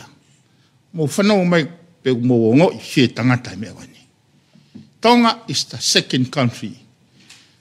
Highly dependent he 80. Second country. Pau peat, o first country o dependent. Mai go Tuvalu. Tuvalu, o whika uruaki a he whakawhalala ke pangatoko ni. Tonga, o whika ua ia he whakawhalala. O ne whehuia lewa ho tau Tonga. O kou whakaamu ke u whakotu e whakaukau koe ahe. atamai mo loto e tonga. Ko e kaweinga ke tau ngawe i he katoanga i te au ni manoa. Ke tau lava langa ho tau whonua, aki pe ho tau kakai, aki pe ho tau iwi. Ke ne toha mindset fo o, i he hako tupu ko e ni ki he kahau. Ke tuku ai whakawhalala 80 dependent. Ko hakaweinga ia ko pehe e worth fighting for. Ka ko hono mo o ni, ko e whonuan, ko mea ngawe na ngawe ke Lee Kuan Yew, o ne transformer Singapore. Singapore nei, tahiwa ono ni maho te taimena na tawataina, pa koe nau raki, pare mia, o tangata koe ko Lee Kuan Yew. Mea ngawe na ne ngawe ke ne transform me he third class world to first class world within 20 years. Uraki ko stable government. Ua ko anti-corrupt government. Ki au mo pou o whaihe ne awhio ke kabineti ko ini. O kune o mai stability moving forward me hen. Ko e foi mea ngawe hoko ke tau weed out ai corruption. Ka tau lava transform ai third class, second country, 8 dependent. Ke tau lava peo tuha tau ai. Ka tau ngau ake, ai foi manga wha, o e teo ni manoa e tau konisu tone, e tau whanonga mai. Ta hiwa noa, i Singapore, ai ko tau bea ua nima. O mai fu convoy a siaina, ke nau understudy, ai whaunga a Lee Kuan Yew. Foki a siaina, me laine taimigo ia. Transforma siaina a umai ki ahoni. Siaina pe taha, i he kahi millennium goal, o nau slava o alleviate poverty, mi ho nau whanua. Koe poini koe ko hanga ko o hake. Koe ngo taki koe ni na ko mone mea koe ni. Anti-corrupt government. Pana nau taui ke malohi. Ka pau he kai ke hanga he kau take whanuano o hake whafonga. Ka kai ke maolunga he nau sio kita. Ke sio peka whainga maari e pa nau ave peia. Ki aki nau tolu moho nau ngai. Networka. He kai peke toi uke whanuania. Te tau 8 dependent peo. Au ke paanga ngalo taimi. Ka koe mea peko fi whakaloto lahi he wheu ina o hake. Koe hae ka veinga oi kātonga i koni sūtone. O ko whotu atu. E tau tōia ke loloto. E hako tupu koe ni ki he kahau. Ke tau whenga, ke tau remove corruption mo tau atakai e society. Ka tau lava langa whanuani. Ka oa te tau toi tipeni o whakaongo hapai ki ngai tokoni mi muri. Malo. Pito e ki palemia malolo ka pehe ki he Minister Policy he mawhenga male. Ko e whehu i pea o whekau aki pea mo e ka veinga koe ni ki he pot ngawe koe e public enterprises pea mo e tuunga koe i kaiki ia hapoate koe e pot ngawe. Ko e whehu i penia ki he Minister koe e pot ngawe koe ni o ke pehena ki whapoto ai i kaiki ia hapoate ai pot ngawe ke whahoka ngahi ngawe koe ngako tulog. O ha mahino me hene ono whehu ia koia ai ngai tutu une pule a ngā whikau akwa me ngahi ngawe koia i potu ngawe whakahoko. Pea koe whehu iho no wā pe koe mui muiat peni i he ka veinga tatau pe koia pa mo TA koe ni ke kau whai ako ka koe kau ngawe koe ni e whale mahaki. Nei pe ni ihi ne nau whetu utaki mai o ku koe nau TA o ku palopalema koe mahina ni tolu. Mo te keke mao ka koe nau kole mai pe ke pule anga pe lawa whaha ngawe ke tuunga koe ke e ti e ni ihi kone ngawe i he potu ngawe moui. Koe ape malo. Malo. Ai koe me ke potu ngawe moui. I ka tuape ke misa ke mega ni public enterprise koe ke. Aia ko whehu i pe whakapoto. Ko whakapoto ke review. Ko whehu i atu e whakapoto nai ke tau hoko pehe anga maheni. Lotonga koe ia haola. Aia koe fui whakaukau ia. Koe Ko fotutu ko ngau no review e mau mai ke wikau. Wikau e fatale va kabineti fe ka pa me ka poate. Mo hono fotutu ke mahino ho nau fatongia. Ko tu ko he taimini. Taha ngahi mea nau uncover he. Ko ha toko taha na iai na i kauia i hakau taha. Ki mu aia. O vale pe hoko e koe sea i he fo tutu koe pureanga koe. Oi, public enterprise koe. Ai e foi grace period ia ke hakau taha. Toki ilo e ta koe na i kauia hakau taha koe ia. Ko implication yo grace period koe ia. Koe totongi he puate koe ni taha miliona ke hakau taha koe. Mo be whakapoto ke tau tukuange pe ke i hoko atu ai ngahi network ai corruption i ngahi puata e poreanga.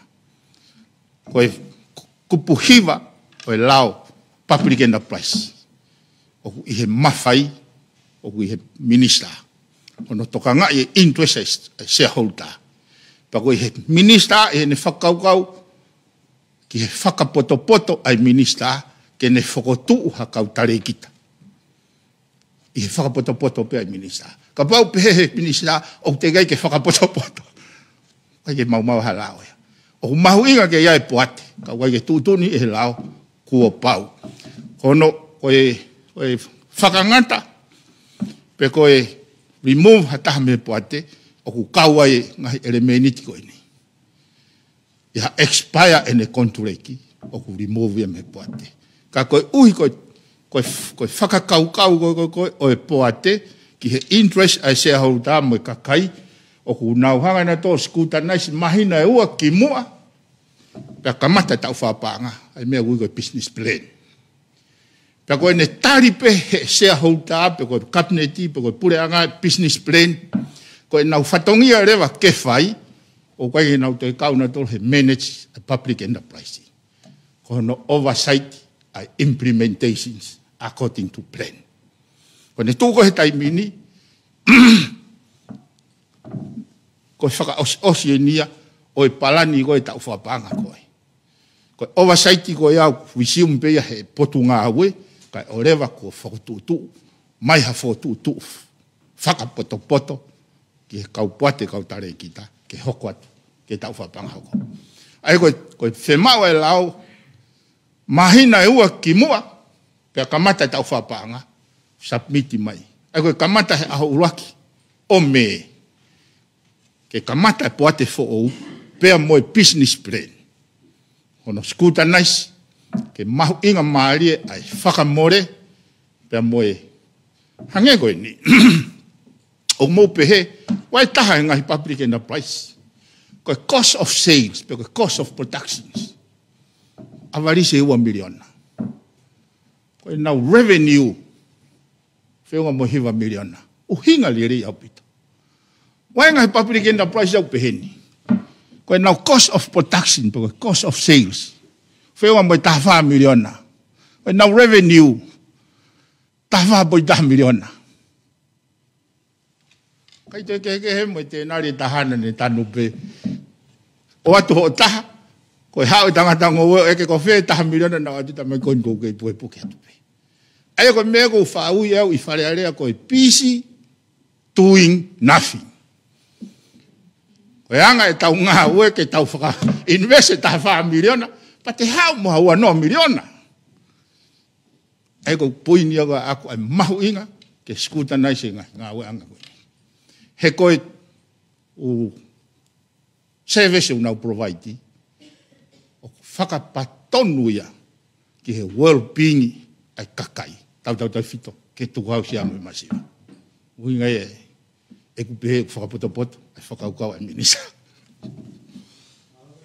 Ko tarion ke he meka ke TA. Ai koe o maunga fo ke whakapoto koe ngai potu ngā ue. Overtime, ko ia. Ai koe tatau pepe koe TA pe koe overtime, e mahuingo ke whakapoto koe ai potu ngā ue no ngā ke ne paama. O kulama be ke misallocate pe ave paangai o ku mau ki hamea ku kai ke lele i he whai tūtuni o kai ke lele pe whai tūtuni o ku hala.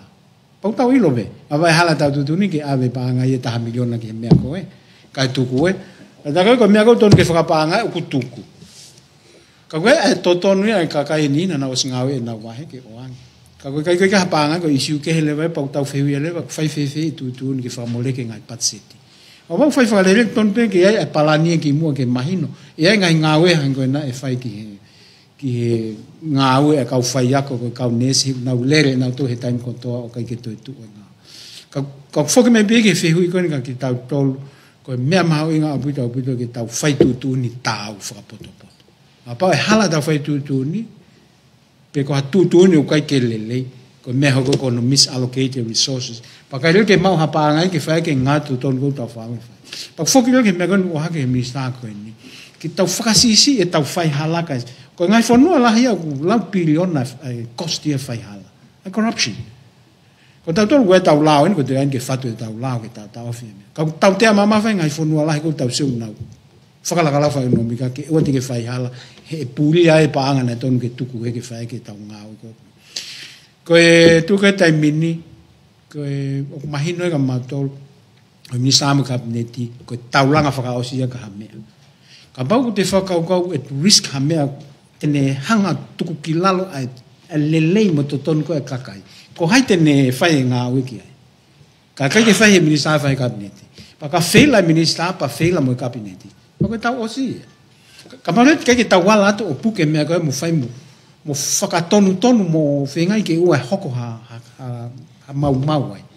Pa koe hia e ka tau mau e tau a whekau maulonga tau e tau duty of care. O kua tau whatongia whakatau i sipi ke kakai.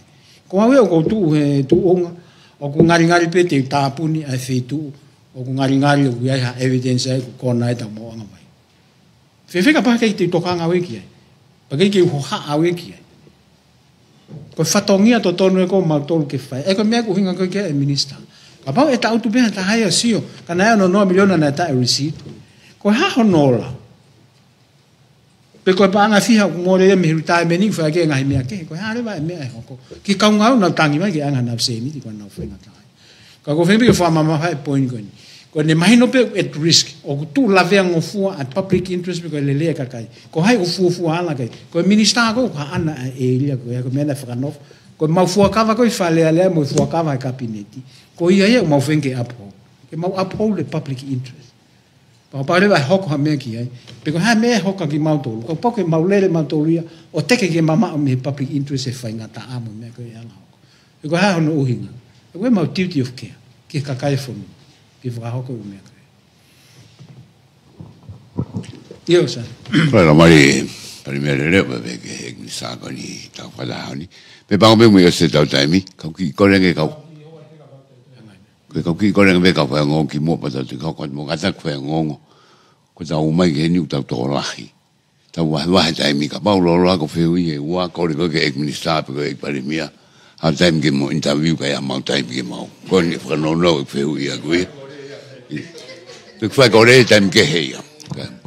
Ka maropi to. Koe whehui benu hoko at behe whehui koe ne whahako whelawebe mga hipoa te. I review ko whahako koe taimi ni fulo loa mai waha taimi koe nuka ke hapoa te pange ko lawe kupuhiwa. O tu koe ka koe whakako whapoto ai ek minister. Whewhere wa ai whatongia. O tu kumai me kupu tu bebe kupu tātoru. Pe kupu tā whae la tātau be o tu tūnia ko pau ke hapoa te ni whai tu tūni o te tō lai. Tō si iwa tō toru be tō lai ke tō fitu. Kina whai e tu tūni hangi ngai paraparem na e hoko ke rotong mama i muri. Koe mate lolo tahea ai uhila. I hui ke koe ia. Pako whihui, pako hai whaika whihui. Koe ke hapoa te ki whihui ki ai, koe ke hene ek minister.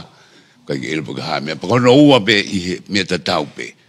Koe launga koe no whilawe mo ngai pe he ai poa te. Kina e whiri mai koe ki mua he ek minister pe ngai poa te. Me he kakai o awe pe nau CV ki he pot ngā ue. Ne kai wha interview, kai ki tuaki. Pia whiri mai mo kakai o whihui e tamini, pako hai nau ilo ke poa te kou nau wawai. Pe toko lahi anga me kau tahi tohi.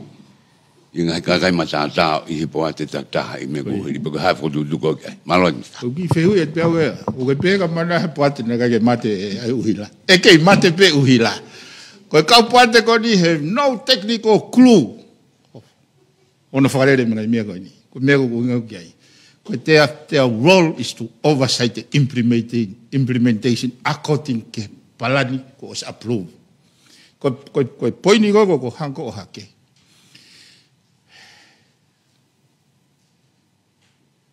Ko oversight na o hake ni nai. O waifu ministry, o waifu kau PhD, o waifu kau maa, o waifu kau la, o waifu o fehu ia tu, ka pau e kai nau kau hono oversight, ko hai nau me fai. What else should they do? Ke protect the interest of public, because shareholder. Ko hinga ia u whakau koe ni. Ko mea koe na ke lawe koe ki ai, toi whoko lau le re lau koe na koe hunga koe ki ai. I he opinion kene whokotu hapuate. Ka koe poate koe ahe kai toi si he toko tolu, pe toi toko lahi he toko fitu. O wai ane o mai ea taimi, ko whe eliminate e foi process yen, ke whakapapau, i he foi process koe ni, ke he interest. A shareholder, pe koe kakai. Koe pehe koe ki he interview koe hea koe ha. Koe practice pe ia. Koe mai e nau. Ka koe lao ia. O koe opinion pe a minister. Ke ne whakotu hapuate. O kune whakaukau e tokoni ke whakahoko wharerea ke. Aia koe konga pe ne foi processi. Hono whakakakato e mea koe. Koe mindset motua. O ku remove ia me whotutu puate koe ni.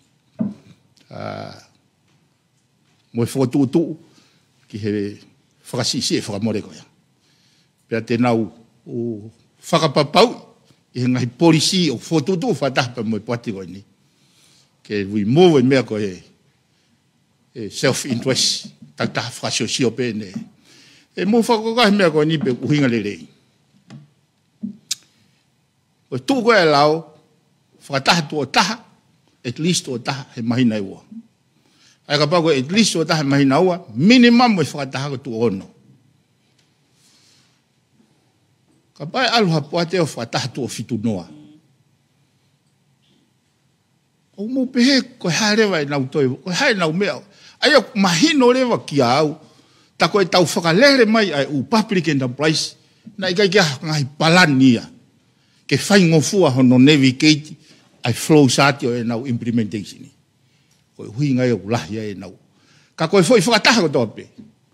Pau ke nau wahi. E malawa koe nau whakataha ko ngā sincere, genuine. E malawa peo koe nau whakataha. Koe whanki self-interest pe. Me he si taha koe ono, o alo au ke ono ngofulu, fitu ngofulu. O ki out of control. Koe mea ia o kuhingai hono review. Ka te whakapapau atu. Koe ngahi palparema kou hoko, moi palparema kou kai ke hoko, moi palparema e hoko, have nothing to do with the party. Koe intelligence, pe koe technical know-how, hono whakalere mea koe ngahi public enterprise. Os ihe kau technical e peia ai public enterprise. Koe uhinga e poa te ke nau monitor, ke whakapapau i koe nau service. Te wate mea koe ni. Ka pau e palopare maha taha pia moi uhila. Koe nau ou, nau peo launga ke uhila. Ka pau te nau palopare maha moi TCC, o peo palopare maha o launga ke TCC. Te kei aha tesi e public enterprise. Ke uhi koe nau tolu koe regulator. Ke o mai kai ai complain. Me he public enterprise kono taimia koko whiha alo aki ai. Koe taimo ala tai customer ki he kaupai pa ko he uila, koe nau kea maina toki ai. Ka koe taimo ala tai regulator. Koe complain ene unfair. Koe taimia te nau ha alo ai o. Ai koe ngahi whakatu uia mo ngahi review ia, ke ne whakasisi, ai o mai o taktahuku ene whonu, e ngahi whainga maari i whonua. Tau whai ngā ue lahi aki ai. A manaki, ke kakato ia, he ui kahau, whahua tu ke he parei mea, na whakatala noa kai moene a fio, o mai ke he kabineti, e whakalere rewa, ke foi mahina e ua koi ki mua, pe kamata tau whapaanga, ke nau whai ho nau whatongia, Ono scrutinize ai business plan. Oia ve. Au to beta fe ta beu. Ja ki me pe o ko kole ke o me mole be feitona o ke ki ho ha penia ke uraki e premia o e premia le o ko fengata ia lahi ai ngai hala o wa o te fitu mi airport ki ni yafu pe mo ngai kolo ni fa po uri ka to pe pe ulahe ma ko mama wa ngai fit no o mate wa o taimini pe ko me ko ya ake ha mama ya ka ki lahi ngai exiteni ya ki ngai feitu ko uifu ko ya fe piko e hala pe hake pe hifo pe fa tu tamak ta do fitu ka fola e va ko nya unde pe kwa fa ki fe e fu fi ma ko no lo fani o mama pe mi fu a motu o tau no lo fani mama mi ngai ma buna ngai feitu ko feui ko ha u ka ki fa ya nga o ki wa u e ta u ne tol ko hili hala fa le ke ngahi ha mama ke mama ngia hala e kakai na mo ui ka kumate ko ko le beia ha to koni me vitu na he te me ati wa ba me fa osi o ku hiki o mama fa u hila imagina ko osi pe fa ki sabe o kakato to ngata puno alo ki ta hiki to ya me linga u fa tu ni ko feui mo to ki wakayang ko ha ka me o koko ono tautia e kakai he ngai mo uhila la lahi ko ni ki ko le ke mo to ki me ke na fa to ko ni ke fa tali ke malo ke tu nge mi sta ku komite na to le ke uhila sub komite kabineti pe ha tu ko ke mama uhila fe ke fa mo ko to mama ko mat itongan ka to pa me ke to se lo na ke yo fa no ko ta o mo vi ko pai ka o ka ke Está ko mama uhila ke pika mama u faka po uri ai hala ko bi mala puna ko lupe pa u ki de ya pa ngai kolo la lai e na si fenga mai o lahi ai fangi exiteni ko faka po uri ai hala pe ku hake tau du fiti ke ko ai hala he ua pa ko ua be ai o kamata ke mama fa uhila i tonga tapuni mo wa u he tai mi di ngau he mahina ko isi ko o ka me he mama uhila ko isiu he ko ke whakamita mama uhira. Ka ko ke whakamita o ku impekia he tau tarifi. Mana tu ko e power generations o ko e power consumptions. Ka ka pahe ke lava reconcile e hiki ai pe. Ai ko isiu ya o na ia e whatalanoa he committee e subcommittee ai pureanga whikau pe mo uhira. Ke whakakau i ke tau alu pa mo teknolosia ke whakamita ke mahino ko e hae ai application ai pure anga ki hono to tongi ngahi uhila o whalerea ke mama uhila. Urakia ko e ua to e hoko o toki ai ke toki hau fine eiki pe ko tangata eiki o tangi ke oanga hane foi mama o foi fatongia ia ke ai o sistemataisi ko nei he ko men ko apia ko ai lahi tai fi mali talu ku kore ki foi ma ko nga ko fa ha ke lotu e pompongi fa po uri ka ko foi hala ya ko ai ko foi hala ku paipa mama be me mo agi mui ai ko apia le va fili mana ko fa kau to remove it ka tau build the confidence e kakai i he whatongia e pure anga pa mo kabinete ne afio ko hono fokotu uia ko e whatongia o e te aia ke tangi ko ne ai pe ha hala ha nofo anga o ha hala mo ha feitu o nofo toni ya no mama hala konga pe ya e tau tokonia society ke tau ono mai me whakapori me wata e mama mai spea mga me ke mama ko wala ngahi pe ke mo ui ka mo me ke u mama ko mate o pito mo ko we tu punga ne mate ka mo tahan ko nga ke mita me ke fa ton pe ka ku fa nga ke ko miti ko pa mo tipi ke fo ke ngai mama hala ko ngai va he fon wa ke ai ke mo ma ku tau lama Whamalo atu. Ko e lava ia e tau programa konfenisi ki hoa tani. Ko e konfenisi hoko e tuk whanongonongo atu pe hange ko anga maheni. Ke tau whaos. Pero e kerese tau eiki mo whae o tua, mo whiohe lau maari maa nioni. Ke no whaia e tek mautolu i hoa tani peo na hili ka whae peo taingata. Amen. Malo.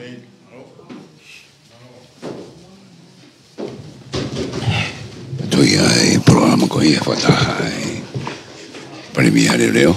So ta Daniel Fusmalo ke mai e mensa por cima mensa ko ngai business ke ka pe mo ka fa ngo mo ngai ka ta tu va ke ngo ko ia i tongani ko fa patungia ko mi he St. George building on saloni ana wili ko sa Slovaka mo mea